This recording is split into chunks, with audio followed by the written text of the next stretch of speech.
All right, today we're going on a bit of a wild journey to a place no camera has ever been before, inside a single atom. We're going to find out how scientists are filming things that happen so fast it's almost impossible to even wrap your head around. So let's just get right to it. Here's the central problem. How do you possibly film an event that's over and done with in a quintillionth of a second? It sounds completely nuts, right? It's like trying to photograph a lightning strike with one of those old-timey cameras where you have to stand still for a minute.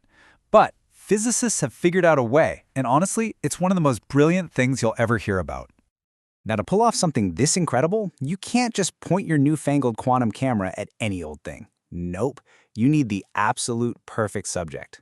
Kind of like the perfect little lab rat, but on an atomic scale. And our star of the show? The hydrogen atom. Now, why hydrogen? Well, because it's the simplest atom there is.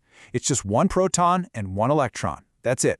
There are no other pesky electrons getting in the way, confusing the whole situation. This simplicity makes it the perfect, clean laboratory to see the fundamental rules of quantum mechanics at play. Okay, to really get this, we have to understand a core quantum idea. Inside an atom, an electron can't just hang out wherever it wants. It has to exist in these very specific, quantized energy levels. The best way to picture this is to think of a ladder. The electron can be on rung 1, or it can be on rung 2, but it is physically forbidden from just floating in the empty space between the rungs. So, we have our simple hydrogen atom, our perfect subject. The next step is to put it through a series of absolutely extreme conditions. We're basically about to throw a two-part gauntlet at this tiny little electron. Challenge number 1. We hit it with a seriously powerful magnetic field. And this field does something really weird to our energy ladder. It takes every single rung and splits it into several super closely spaced sub-rungs. This is a real thing, it's called the Zeeman effect, and it basically makes the electron's world a whole lot more complicated. Suddenly it has a bunch of new places it could potentially jump to. And for challenge number 2, we bring in our camera flash. But this is no ordinary flash. This is an attosecond laser pulse.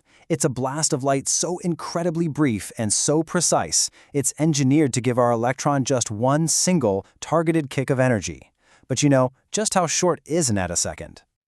I mean, just look at that. Look at all those zeros. It's a billionth of a second.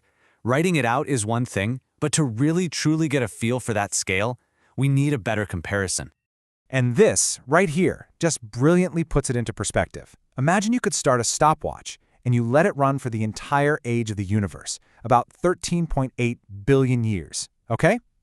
The relationship between one single second on that cosmic clock and its entire runtime is the same as the relationship between one attosecond and one single second. It is an almost unbelievably small slice of time.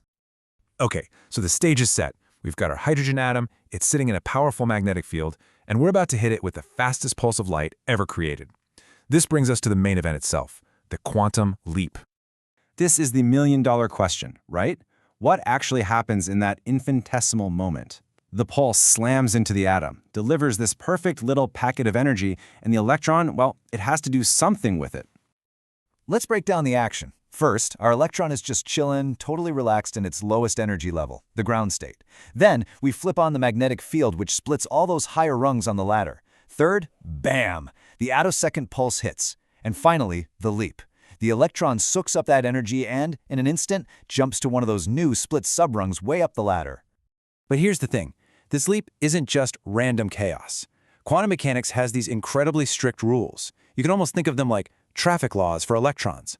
They're called dipole selection rules, and they dictate exactly which energy levels an electron is allowed to jump between. The rules you see here just mean that the electron's properties, like its orbital path and its magnetic alignment, have to change in very specific ways. It can't just go wherever it wants. So, the leap itself is over in a flash, literally in attoseconds. It's an event that happens so fast we can't possibly observe it directly. But it leaves something behind. It leaves an echo. So if the event is already over, how in the world do you film it? Well, you do it by studying the clues left behind at the crime scene. The electron's jump creates this tiny disturbance, a sort of ripple in its own quantum state, and that ripple contains all the information we need. This ripple is what's called a wave packet. You see, after the jump, the electron isn't really a neat little point particle anymore. It's much better to think of it as a wave of probability that's spreading outwards. And by analyzing the shape and the momentum of this wave packet, scientists can actually reconstruct exactly what happened during that tiny instantaneous leap. And this is the absolute key, taken right from the research. What this is saying is that the final direction and the speed of that spreading wave packet, well, it tells a story. That physical motion actually contains everything we need to know, especially the super precise timing of when the electron got kicked out of its original state. It's like a black box recorder for a quantum event. Okay, so this is all building to the final payoff. We've got the echo, this wave packet. Now, how do we actually read the information it contains? How do we turn that echo into a movie? And that's where the real genius of this whole experiment comes in. The event is done. It's in the past. But the evidence, the wave packet, is flying away from the atom.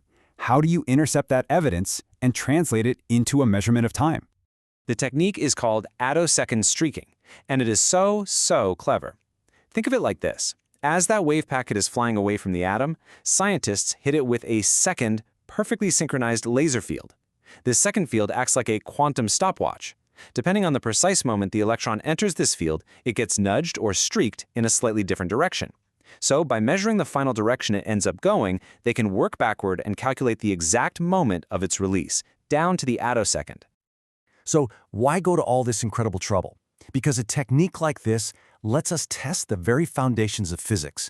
For the first time, we can actually measure the tiny, subtle effects of Einstein's relativity on a single electron. We can watch the intricate dance between an electron's spin and its orbit, which is key to understanding everything from magnetism to future electronics. And maybe most importantly, it gives us a direct way to stress test quantum theory itself, confirming its predictions with a level of precision we just never had before.